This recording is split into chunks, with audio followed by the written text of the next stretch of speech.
Member for Brennan. Was that an aye? Sorry. Adjournment. Adjournment. Thank you.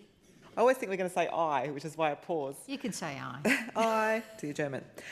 Madam Speaker, I rise tonight to talk about an event that I attended on Saturday night with my CLP colleagues, the member for Blaine, Matthew Curl, and the member for Drysdale, Clinton Howe, and that was at the Islamic Society of Palmerston at their hall and their mosque that they have there in Maldon. It was a really great event, and it was to celebrate the Eid reunion. They are always such a welcoming community for us local members of Parliament, and I thank them very much for having us. They always allow us to have an opportunity to each talk about what it's like to be there in their community, and all of us did speak about that, including the Mayor, Athena Pascoe-Bell, who was also with us. So I just want to do a shout out to their committee and some of their members who continue to be very welcoming when we go along to the mosque at Palmerston. And of course on Saturday night, I think there was like a record about 300 people that were there, so it was a really fabulous event. So to the ISP, or Islamic Society of Palmerston President, Mohammed Majihad, their Secretary, Iqbal Farouk, who does a wonderful job as MC, usually, keeping all of us in line, to Shirara Zafar, who is the Imam, Tariq Memon, the committee member.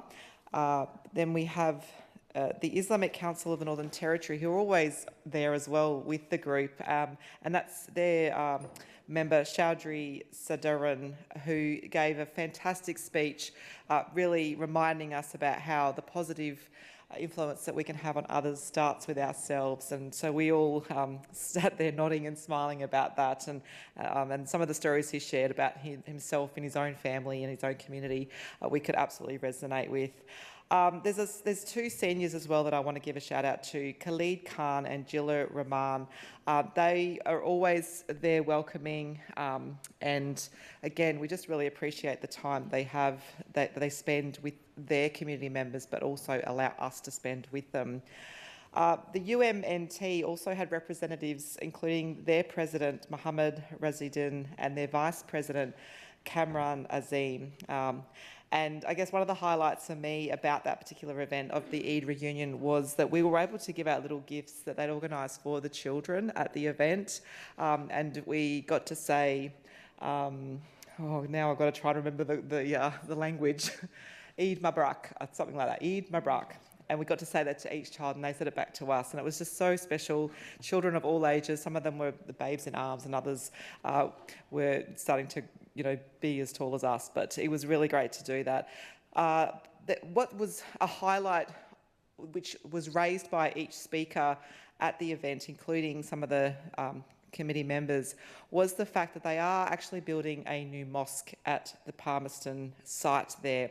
And it is the second mosque that is in Darwin. The first one is on Vanderland Drive there in Wanguri. And so this second mosque of Palmerston has taken them a very, very long time, from the time where they started to do the planning, some architectural drawings, obviously working with lots of governments and different agencies to get approvals, right through to now, which is actually starting to look like a building, where it's the structure, all the bricks are there.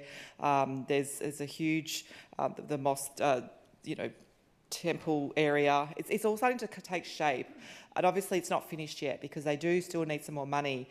And the federal government actually was represented at the event by the new re-elected member for Solomon.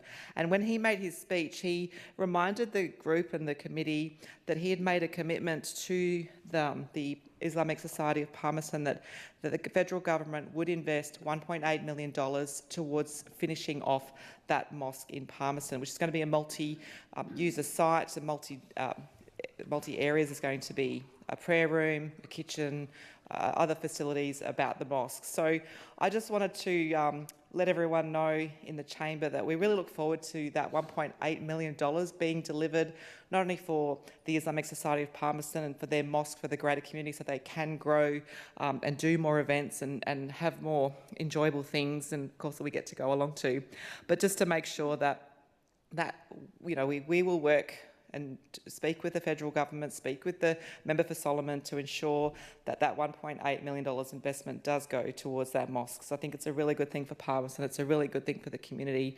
It's certainly something they've been striving towards for a very, very long time. We had a quiz about the dates in which the process has started, and it feels like it was that long ago. I can't even remember. I think it was 2015. 17, I don't know. There was lots of time that has taken. So, Madam Speaker, it was a wonderful night, and I thank the whole committee of the Islamic Society of Palmerston for having us along. Thank you.